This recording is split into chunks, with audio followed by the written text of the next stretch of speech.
Behruz Karimovni olgan Lugano o'zbeklarga murojaat qildi. Shveysariyaning Lugano klubi Instagramdagi obunachilari soni 60 ming nafarga yetganini ma'lum qildi va O'zbekistondan bo'lgan muxlislarga minnatdorchilik bildirdi. Klub matbuot xizmati rasmiy Instagram sahifasida O'zbekiston bayrog'i tushirilgan hamda o'zbekistonlik muxlislarga qaratilgan xabarni e'lon qildi.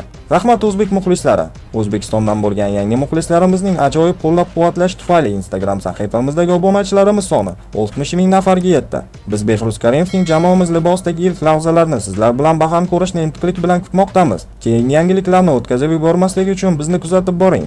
Lugano oilasiga xush kelibsiz, deyiladi klub postida. 10-avgust kuni Shveysariya chempionatining eng kuchli klublaridan biri hisoblangan Lugano Termizning Surxon jamoasidan 19 yoshli Behruz Karimov transferini e'lon qildi. Karimov Shveysariya klubi bilan 2031-yil 30-iyungacha mo'ljallangan 5 yillik shartnoma imzoladi. Transfer summasi 250 ming yevro deb baholandi. Bundan tashqari bonuslar ham ko'zda tutilgan. Surxon futbolchining keyingi transferdan 10% ulush oladi. Behruz Karimov O'zbekiston milliy terma jamoa safida 2026-yil Jahon chempionatida ishtirok etib, Kolumbiya va Portugaliyaga qarshi o'yinlarda maydonga tushgan. Eldor Shomurodov Amerikaga yo'l oladimi?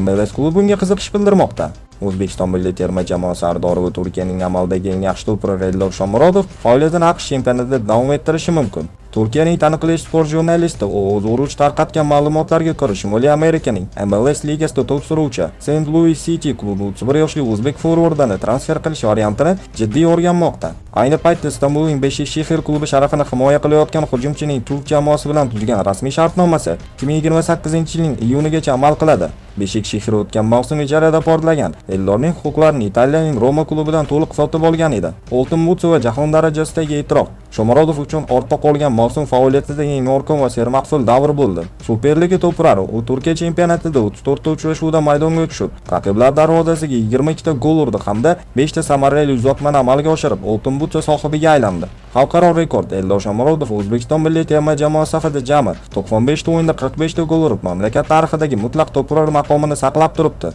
Jahon chempionati 2026 shedevri 2026-yilgi Jahon chempionatida Shomurodovning Kongo Demokratik Respublikasi darvozasiga kiritgan super goli FIFA tomonidan mundialning eng chiroyli gollar reytingida 2-o'ringa loyiq ko'rilgan edi. Transfer bozoridagi talab yozgi transfer davrida forvardga Saudiya Arabistoni, Rossiya hamda Turkiyaning boshqa grandlari tomonidan takliflar bildirilgani xabar qilingan edi. Shomurodovni chorlayotgan St. Louis City qanday jamoa? AQShning Missuri shtati sharafini himoya qiluvchi va o'yinlarini zamonaviy City Park arenasida o'tkazadigan klub haqida muhim faktlar.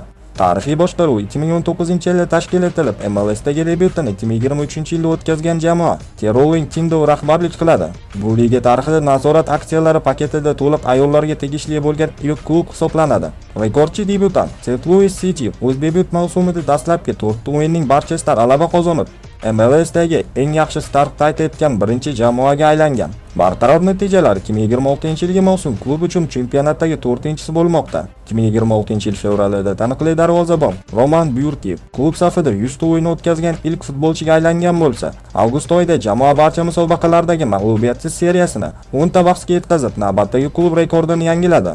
O'zbekiston, Rossiya, Italiya va Turkiya chempionatlarida to'p surib, barcha musobaqalarda gol urgan hujumchining AQShga ko'chib o'tishi uning faoliyatidagi navbatdagi yangi va katta sahifa bo'lishi mumkin. Fikringizni izohda qoldiring va videoni tanishlaringizga Telegram yoki boshqa ijtimoiy tarmoqlar orqali ulashing.